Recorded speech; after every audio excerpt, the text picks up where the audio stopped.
VD. Satheesan സത്യപ്രതിജ്ഞ ചെയ്ത് അധികാരമേറ്റ് ആദ്യ ക്യാബിനറ്റ് ചേർന്നാൽ ദേ ഉടൻ വരും.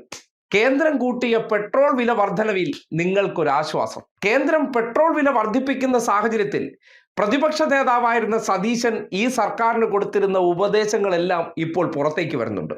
സ്വാഭാവികമായിട്ടും ഇന്നലകളിൽ എങ്ങനെയാണ് പ്രവർത്തിക്കേണ്ടത്, അല്ലെങ്കിൽ 10 മിനിറ്റ് കൊണ്ട് എങ്ങനെയാണ് ചില പ്രശ്നങ്ങളിൽ പരിഹരിക്കാൻ വിദഗ്ധനെന്ന് സ്വയം സാക്ഷ്യപ്പെടുത്തിയിരുന്ന വ്യക്തി ഇന്നലകളിൽ പെട്രോൾ വില ഹൈക്ക് കേന്ദ്രം വരുത്തിയിരുന്ന സന്ദർഭങ്ങളിൽ എന്താണ് സംസ്ഥാന സർക്കാർ ചെയ്യേണ്ടിയിരുന്നതെന്ന് സതീശൻ പറഞ്ഞത് നിങ്ങൾക്കറിയോ? ഇല്ലെങ്കിൽ ഒന്ന് കേട്ടെ. അധികമായി കിട്ടുന്ന വരുമാനം കുറയ്ക്കാൻ സംസ്ഥാന സർക്കാരും തയ്യാറാണ്.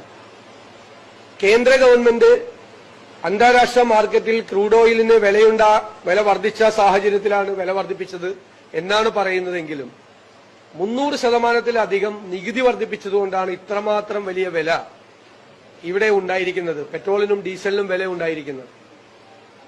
$114 അന്താരാഷ്ട്ര മാർക്കറ്റിൽ ക്രൂഡ് ഓയിലിന് വിലയുണ്ടായിരുന്ന കാലഘട്ടത്തിൽ പെട്രോളിന്റെ വില 71 രൂപയും ഡീസലിന്റെ വില 62 രൂപയുമായിരുന്നു ഇന്ത്യയിൽ. ഇന്നത് 100 രൂപയ്ക്ക് മീതെയായി നിൽക്കുകയാണ്. അപ്പൊ വില കൂട്ടിയത് നികുതി വർദ്ധിപ്പിച്ചത് കൊണ്ട് മാത്രമാണ്. സംസ്ഥാന സർക്കാർ എടുത്തിരിക്കുന്ന വാദം, ധനകാര്യമന്ത്രി പറയുന്നത് സംസ്ഥാന സർക്കാർ നികുതി വർദ്ധിപ്പിച്ചിട്ടില്ല എന്നാണ്.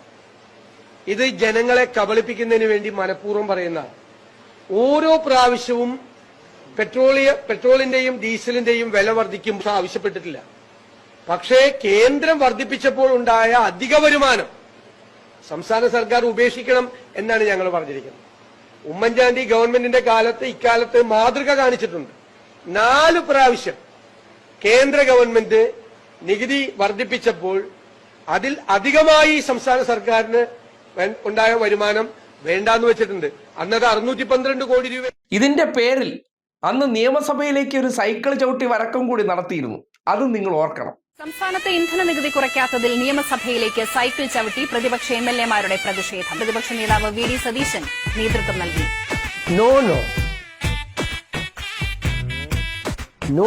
നോബഡി. നികുതി കുറയ്ക്കില്ലെന്ന സർക്കാരിന്റെ പിടിവാശിക്കെതിരെയാണ് സമരമെന്ന് വി.ഡി. സതീശൻ കുറ്റപ്പെടുത്തി. നിയമസഭാ സമ്മേളനത്തിന്റെ അവസാന ദിവസമായിട്ടും ഈ പെട്രോളിന്റെയും ഡീസലിന്റെയും നികുതി കുറയ്ക്കാൻ കേരള സർക്കാർ തയ്യാറാകുന്നില്ല എന്നതാണ് ഈ സമരത്തിന് ഞങ്ങളെ പ്രേരിപ്പിക്കുന്നത്. കാര്യങ്ങളൊക്കെ ഓക്കെ അല്ലേ?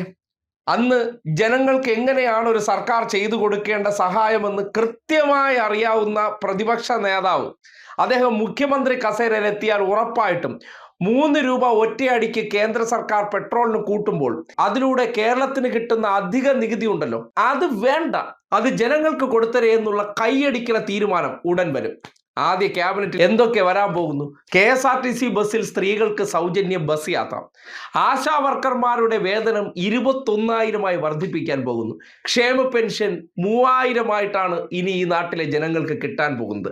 അതിനോടൊപ്പം ഈ നാട്ടിലെ ചെറുപ്പക്കാരികളായിട്ടുള്ള വനിതകൾക്ക് 1000 രൂപ വെച്ച് വിതരണം ചെയ്യാൻ പോകുന്ന ജനകീയ പ്രഖ്യാപനങ്ങൾക്ക് ഇനി 18-ാം തീയതി വരെ നിങ്ങളൊന്ന് കാത്തിരുന്നാൽ മതി. ഇനി 3 ദിവസം മാത്രം. പെട്രോൾ വില വർദ്ധിച്ച സാഹചര്യത്തിൽ കേരളത്തിൽ വലിയ പ്രതിഷേധങ്ങൾ ഉയർന്നു വരികയാണ്. നിങ്ങൾ ആരും അതോർത്ത് വിഷമിക്കേണ്ട. ഇതെല്ലാം മാനേജ് ചെയ്യാൻ അറിയാവുന്ന മുഖ്യമന്ത്രി ഉടനടി വരും. അതോടുകൂടി നിങ്ങൾക്ക് കേന്ദ്രം വരുത്തുന്ന അധിക ബാധ്യത പോലും ഈ മുഖ്യമന്ത്രി കുറച്ചു തരും. ഉറപ്പാണ്. നിങ്ങൾക്കത് 2 ദിവസത്തിനകം അറിയാൻ പറ്റും.